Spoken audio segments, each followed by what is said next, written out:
আমেরিকার আগ্রাসনের জবাব দিতে ভেনেজুয়েলার হাল ধরল দেশটির সামরিক বাহিনী। নিকোলাস মাদুরোর নির্দেশে ভেনেজুয়েলার প্রতিরক্ষায় নিজেদের সমস্ত সক্ষমতা মাঠে নামাচ্ছে বলিভারিয়ান ন্যাশনাল আর্ম ফোর্সেস।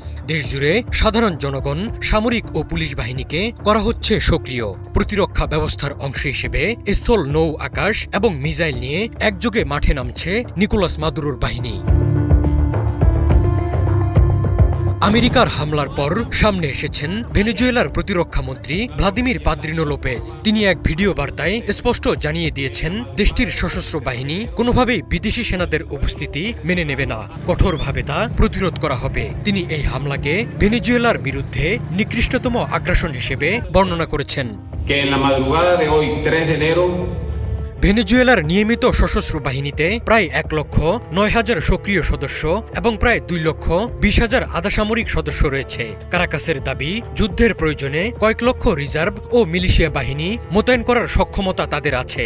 ভেনেজুয়েলার প্রধান যুদ্ধাস্ত্রগুলোর বেশিরভাগই রাশিয়া থেকে আসা, যার মধ্যে সুখোই সু-30 যুদ্ধবিমান, T-72 ট্যাঙ্ক এবং অত্যাধুনিক S-300 আকাশ প্রতিরক্ষা ব্যবস্থা উল্লেখযোগ্য। ভৌগোলিক প্রতিকূলতা ও জঙ্গলকে কাজে লাগিয়ে ভেনেজুয়েলা মূলত গেরিলা যুদ্ধকৌশলে বিশ্বাসী।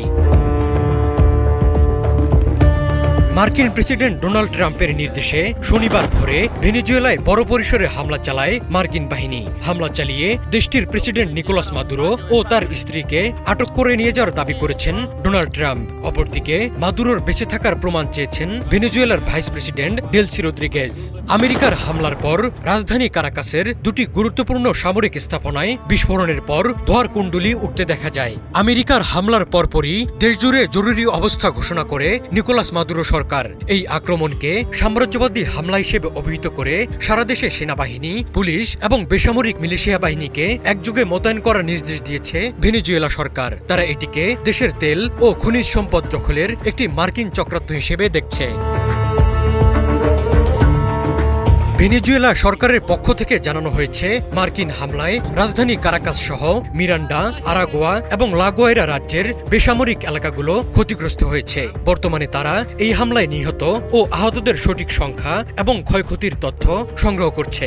ভেনেজুয়েলা এই হামলার তীব্র নিন্দা জানিয়ে একে আন্তর্জাতিক আইনের লঙ্ঘন বলে দাবি করেছে। তারা এই সামরিক আগ্রাসনের বিরুদ্ধে জাতিসংঘের নিরাপত্তা পরিষদ, জাতিসংঘের মহাসচিব এবং নন অ্যালাইন মুভমেন্টের কাছে আনুষ্ঠানিক অভিযোগ দায়েরের ঘোষণা দিয়েছে।